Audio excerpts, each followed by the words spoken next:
Now, good evening, all, and I hope you are fine wherever you are.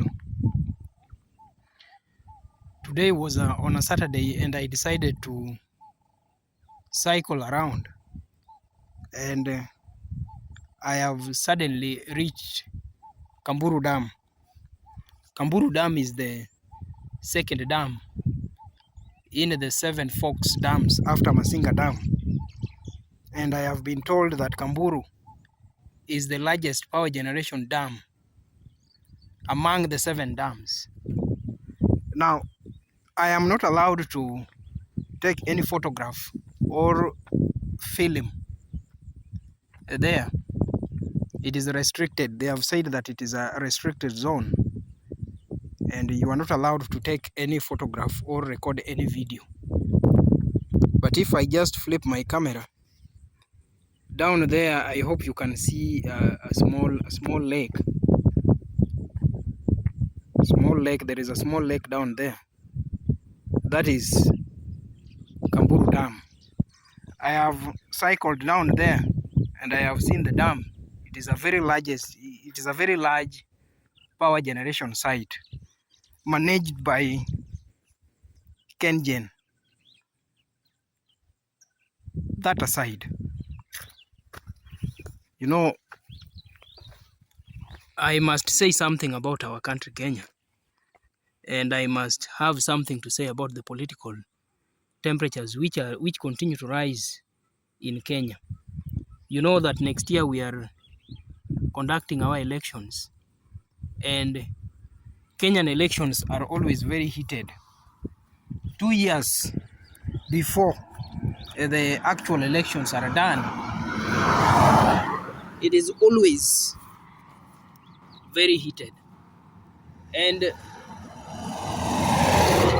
yesterday, I advised Kenyans, including me, that come next year we should try and elect better. We should try and avoid the mistakes that we have been making all along. And I advised Kenyans to kindly make the wise decisions by electing leaders and not politicians. Now today, there is something that has been going on for a long time. And I think this has been dragging all the way from the time of the colonizers, when Africa was under the colonial domination. There is a sharp contrast between the church and politics. And in Africa today, many people tend to believe in the so-called religion. And today, politics is infiltrating religion.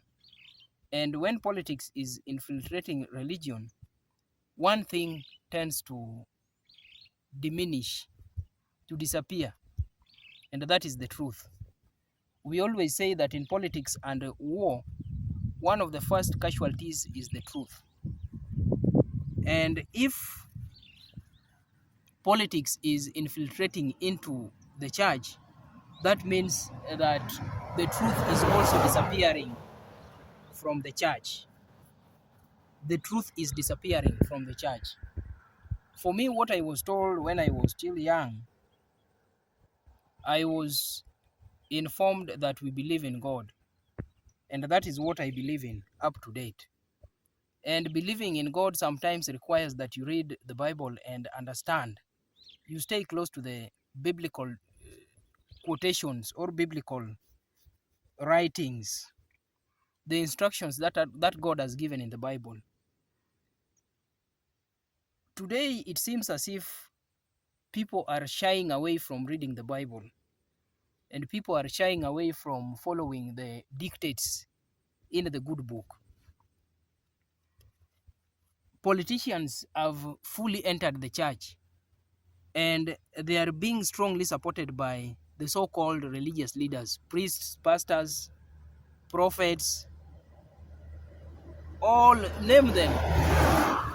They seem to be supporting these politicians, and they seem to be very happy when the truth is disappearing from the church. And I think this one smells doom to Africa and Kenya in general. It makes God to be seriously angry with us as a country and as a continent. When the truth is disappearing from the church, that means that the citizens cannot do anything good. And if the citizens cannot do anything good, that means that life will not be okay. The poor will continue to be poor, and the rich will continue to be richer. There is a position or a role that the church must play in politics today. And I think that role is directly quoted in the book of, I think, First Timothy. The church should be functioning as a watchman which guards the world against wrongdoings. The church should be telling the world, and especially the politicians, telling them when they do wrong and encouraging them when they do the right things. I think that should be the primary role of the church, citing the wrongs that are being done in the world and encouraging citizens, including the politicians, to correct their wrongs. But when you look at our country today, Kenya today, Africa today, the church seems to be celebrating when the wrongs are being done. The church seems to be coalescing, which is the best term? Which is the best term to use?